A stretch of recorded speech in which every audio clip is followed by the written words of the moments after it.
안녕하십니까. 신의균의 군사TV 알기 쉬운 무기평가입니다. 자, 오늘도 역시 전 세계에 있는 아주 유명한 무기는 아니네요. 무기 알기 쉽게 설명해 드리겠는데요. 오늘은 우리 주변에 있는 나라의 무기입니다. 자, 대만의 역대급 삽질입니다. 광화 6호 스텔스 미사일정인데요. 대만이 중국에 대항하기 위해서 정말 각고의 노력을 하고 있는데 이렇게 삽질하면 안 되는데 참 안타깝습니다. 그래서 대만이 어떻게 노력해왔고 그러다가 어떤 결과가 지금 나와 있는지 보여드리도록 하겠습니다. 자, 대만군 최대 고민이죠. 바로 중국군이 상륙을 하는 것을 막아야 되죠. 그래서 지금 중국군 보면 어마어마하게 상륙함 만들고 있죠. 그 대만 해협 건너서 대만에 상륙하기 위해서 아니겠습니까? 그러면서 이런 해군 육전대, 우리로 치면 이제 해병대죠. 이런 것들 지금 중국이 대규모로 양성하고 있습니다. 그래서 중국은 국민당이 대만으로 간 이후에 그 대만 해협을 어떻게 건널 것인가? 이걸 이제 연구해 왔던 나라고, 대만은 어떻게 하면 중국군이 대만 해협을 못 건너게 할 것인가? 이제 이걸 연구를 해왔었죠. 그래서 중국군은 저 반동들 육군 해봤자 13만 밖에 안 돼. 일단 상륙만 하면 타이베이까지 17km 밖에 안 돼. 상륙하면 끝이야. 이제 이렇게 되는 것이죠. 그러니까 이제 대만 이거 막아내야 되는 겁니다. 자, 그래서 대만은 사활이 걸린 대만 해협 방어죠. 그래서 전국토를 요새화시킨 대만입니다. 전국토 요새화. 이거 어디서 많이 들어본 이야기인데요. 북한에서 많이 들어봤죠. 이제 대만을 이렇게 보면 북한의 상위 호환 버전, 그리고 이제 북한은 대만의 하위 호환 버전, 허접 버전 이렇게 볼 수 있습니다. 왜냐하면 이제 우리 서해 5도 쪽에 이렇게 가보면 우리도 사실은 서해 5도의 북쪽 해안선을 상당 부분 요새화시켜 놓았습니다. 북한도 마찬가지로 우리가 요새화시켜 놓은 것만큼 북한도 이 개성에서부터 저기 백령도 앞까지 다 대부분 요새화시켜 놨어요. 자, 그래서 대만 같은 경우도 이 대만 해협의 폭이 145km예요. 그래서 이 해안선 전체를 요새화시켰다 해도 과언이 아닙니다. 예를 들면 여기가 이제 해안선인데 산입니다. 산이면 뭔가 이렇게 있습니다. 여기에 이제 전부 다 요새화되어 있는데 철문 같은 게 있어요. 북한 같은 경우는 해안포가 있죠. 대만도 해안포가 있습니다. 해안포 포문도 있고, 또 어떤 경우는 또 철문이 쫙 열리면 그 내부에 또 이런 게 있습니다. 이런 거는 이제 지대함 미사일이죠. 북한에는 없는 지대함 미사일들 확 쏘고 또 철문 닫고 재장전하고 또 쏘고 이제 이런 식으로 돼 있고, 해안포도 있고. 그래서 이 해안선의 첫 번째 라인은 이런 지대함 미사일, 또 해안포 이렇게 돼 있고, 그 뒷라인은 지대공 미사일들이 또 쫙 깔려 있어요. 왜냐하면 이제 중국 전투기들 이런 게 못 와야 되니까 지대공 미사일 쫙 깔려 있죠. 그리고 이제 대만 같은 경우는 전투 비행단도 공 활주로를 갖다가 이제 이렇게 있으면 그 옆에 다 산이에요. 대만 자체가 또 산이 많지 않습니까? 그래서 북한처럼 이 산 내부에다가 터널을 뚫어 가지고 전투기들을 거기다가 격납을 합니다. 북한도 그런 식으로 많이 하죠. 언제 미군이 와서 폭격할지 모르고, 여기도 언제 중국이 와서 폭격할지 모르니까 이런 식으로 전국토를 요새화시켰어요. 그런데 수준은 북한보다 훨씬 높죠. 자, 이런 와중에 해안 요새와 더불어서 양대 상륙 저지 전력으로 미사일 고속정을 대량 가졌습니다. 무려 50척이나 가졌는데요. 이제 이스라엘이 이집트의 오사급 고속정에게 이스라엘의 엘리어트 초계함이 격침당했죠. 한 방에, 스틱스 미사일 한 방에.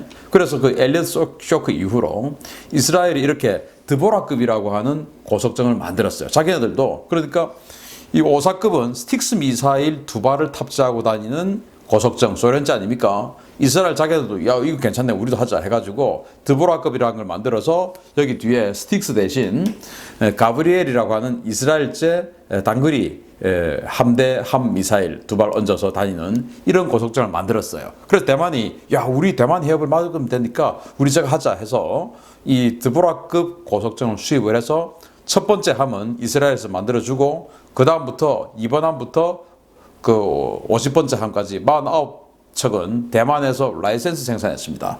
그리고 이제 여기 있는 이 가브리엘 미사일 같은 경우는 대만이 역시 라이센스 역설계 해가지고 생산해서 슝펑1이라고 하는 이름을 붙였어요. 사정거리 한 40km밖에 안 됩니다. 스틱스 미사일처럼. 위력은 스틱스보다 좀 작고요. 그래서 이걸 이제 1980년대부터 썼어요. 그런데 이제 세월이 바뀌면서 또 한 20, 30년 쓰면 후속함이 나와야 되지 않습니까? 그래서 2000년대 들어와서 후속함 사업을 합니다. 그래서 시제품을 하나 만들었어요. 그래서 보여줍니다. 의원들에게 보여줍니다. 자, 대만 해군님이 입법원님을 채팅방에 초대했습니다. 2003년도에요. 저 의원님들, 저희 이번에 하이오급 고속정 대체 설계안 가져왔는데요. 저 한번 검토해 보시고 예산 좀 잘 좀 부탁드립니다. 이렇게 됐어요. 그래서 이제 대만 의원들이 안 그래도 그거 받아서 봤는데 야, 니네 욕심이 너무 큰 거 아니야? 우리 예산은 뭐 땅 파서 주는 줄 아니? 이렇게 됐어요. 그래서 저희가 하이오급 뭐 1대1로 대체한다는 것도 아니고 그냥 미사일 4발 달고요. 기관포 저 앞뒤로 얹은 건데 이게 무슨 욕심이라는 겁니까? 이렇게 되니까 이제 의원들이 니네 처음에 이거 사업 승인 받을 때는 다른 거 다 필요 없고 스텔스 성능 가진 빠르고 잽싼 고속정으로 치고 빠지고 뭐 그렇게만 하면 된다고 했잖아. 근데 레이더는 뭐 이렇게 비싼 걸 달고 기관포는 또 왜 이렇게 많이 달아? 그러니까 이제 해군이 뭐 저희가 제공권 잡을 수 있는 것도 아니고 최소한 생존을 해야죠. 함대공 미사일 넣는 것도 아닌데 너무하시네요. 이제 이렇게 됐어요. 그래서 이제 의원들이 시끄럽고 함수에 설치된 함포 그거 빼고 레이더도 몇 개 빼. 선체 설계도 이 뭐 이렇게 복잡해 그냥 단순하게 만들어서 건조 비용 좀 싸게 만들어봐. 안 그러면 예산 없어. 이제 이렇게 돼버린 겁니다. 그래서 대만 해군이 어쩔 수 없이 이 하이오급 50척이나 만들어 놨으니까 이걸 이제 대체하는 신형함이 있어야 되니 어쩔 수 없이 이제 의원들이 이걸 뭐 간단하게 안 만들면 돈을 안 주겠다고 하니까 어쩔 수 없이 간단하게 만들었어요. 그래서 이게 지금 보이는 이게 CG안입니다. 그래서 나름 뭐 잘 만들었어요. 이게 그 각도 좀 지게 해서 스텔스 설계도 하고 20mm 기관포를 앞에도 달고 뒤에도 달았어요. 이제 20mm 기관포 같은 경우는 뭐 한 포전 할 건 아니고 중국의 해상 민병이나 또는 그 상륙 돌격 장갑차 이런 것들은 그래도 격파를 해야 되니까 이제 그러기 위해서 앞뒤로 기관포를 달고요. 그리고 이제 여기 슝펑2라고 하는 이 더 개량한 그 미사일을 여기다가 이제 4발을 달았습니다. 자, 그러면은 기본적으로 함대함 미사일을 쏘려면은 대함 레이더가 있어야 되겠죠? 뭐 그리고 이제 적기가 날아오는지 안 날아오는지 그건 또 봐야 되니까 대공 레이더도 있어야 되겠죠. 원래는 이런 게 다 있었어요 마스터에. 근데 의원들이 야 대공 레이더 무슨 지대공 함대공 미사일 달 것도 아닌 대공 레이더는 왜 다냐 돈 아깝게 빼.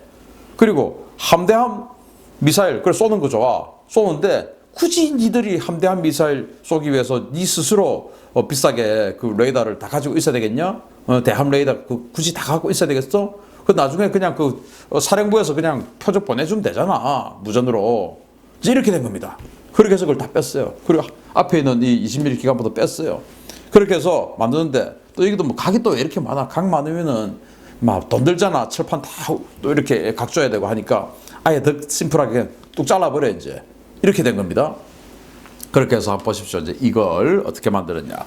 이렇게 양산했어요. 뭐야 이거? 뭐가 이렇게 심플해 이거? 예. 이렇게 돼버린 거예요. 자, 척당 150억 원밖에 안 들었어요. 최저가로 대량 건조된 스텔스 미사일 고속정 광화 6호입니다. 2004년에서 2011년이에요. 이 사이에 7년 동안 30척을 만들었는데요. 만재 배수량 186톤, 추진기관은 3650마력짜리 디젤 엔진 3개를 넣었고요. 최대 속도는 33노트, 승조원은 뭐 아무것도 하는 게 없으니까 19명밖에 안 됩니다. 무장은 슝펑2 미사일 4발 그리고 20mm 기관포 1문.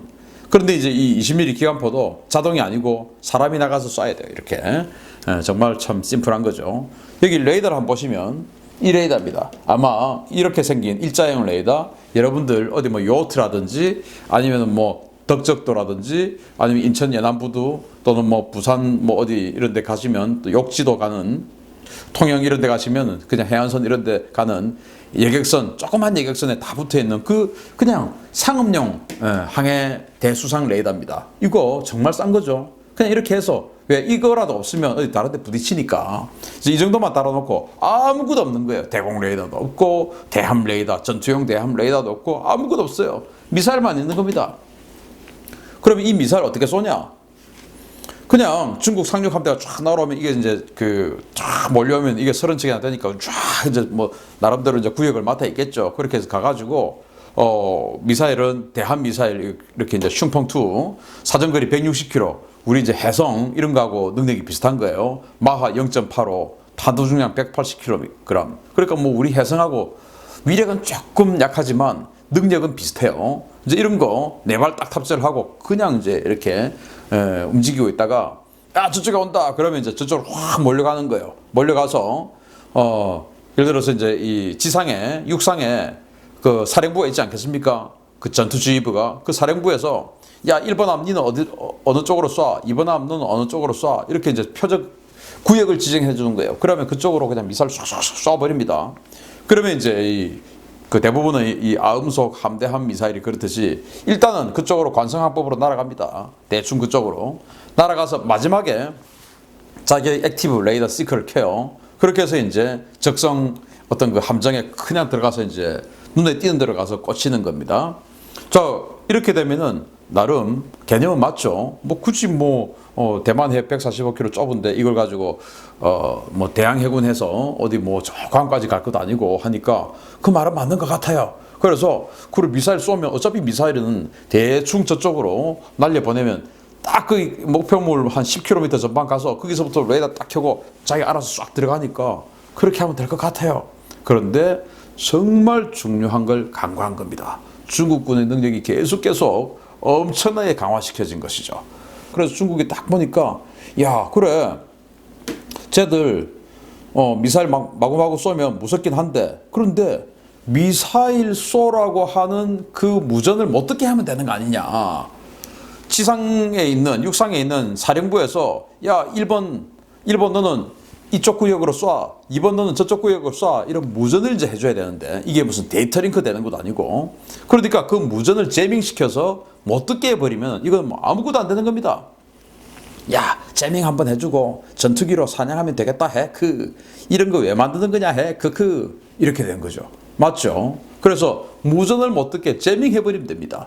그리고 나서 대공 레이더도 없으니까 그냥 전투기들이 가서 공대지 미사일 또는 뭐 공대지 미사일 아까우면 기관포로 긁어버려도 되고 왜? 자기네들은 하늘에 뭐가 있는지 레이더가 없으니까 알 수가 없죠. 그리고 제밍해버리면 지상에 있는 육상에 있는 사령부에서 무전이 안 날아오니까 무슨 일이 있는지 적이 어디 있는지 수평선 37km 너머에 어디 있는지 알 수가 없죠. 그래서 이거는 완전히 판단 미스로 황당한 걸 만들어 버린 거예요. 완전히 그냥 눈먼 장님이 돼버린 겁니다. 이거는 사실은 있을 수 없는 그런 상황이 돼버린 거예요. 그래서 대만 해군의 계륵 같은 전략입니다. 문제 해결할 수도 없어요. 왜냐? 베이스가 너무 작으니까 180톤밖에 안 되니 이걸 지금에 와서 여기다가 뭐 레이더를 또 업그레이드 해주고 뭘 해주고 하려고 해도 뭔가 베이스가 그래도 조금 덩치가 되어야 거기다 구겨 넣기라도 할 텐데 이게 베이스가 너무 작으니 그런 것을 할 수 있는 어떤 체급도 안 되고 하니까 이게 더 이상 쓸 수가 없는 겁니다. 그래서 야 이걸 전부 버릴 수도 없고 이거 어떡하냐 이렇게 된 것이죠. 그래서 군사 무기를 만들 때 개념 없는 정치인들이 여기에 너무 세게 개입을 하면 안 된다. 군인들이 오죽하면 알아서 레이더는 이런 건 있어야 됩니다. 기본적으로 이건 있어야 됩니다. 라고 했겠습니까? 그걸 다 무시하고 야 뭐 배만 있으면 되잖아. 라고 아주 오래된 사고방식으로 정치인들이 밀어붙이니까 이런 상황이 발생한 거예요. 그리고 우리도 정치인들이 개념 없고 아무것도 모르는 정치인들이 그런 식으로 너무 세게 군사무기 기획 단계에서 개입을 하면 안 된다. 물론 감시는 해야 되지만 무작정 또 군대에게 맡겨놓으면 조금 더 이기적인 방향으로 흘러갈 수 있으니까 그걸 감시는 해야 되지만 너무 거기다가 칼질을 해서는 안 된다라는 것을 여기에서 교훈을 얻을 수가 있습니다. 그래서 대만 해군이 야 이거 큰일 났구나 이거 정신 번쩍 들어가지고 그 다음부터 이제 850톤짜리 스텔스 초계함을 만들었어요. 콜벳이죠. 정말 이거는 누가 봐도 이야 이거 멋지네 라고 하는 걸 만들었는데 그 배 이름은 투어지안급입니다. 투어지안급 제가 이거는 뭐 대만의 최대의 삽질인데 또 정말 멋지게 생긴 투어지안급은 다음에 한번 또 해드리도록 하고요. 대만 이거 빨리 어떻게 좀 해서 중국에게 먹히지 않는 또 억제력을 가지는 그런 해군으로 거듭나기를 바랍니다. 대만 화이팅! 예, 마치겠습니다. 감사합니다.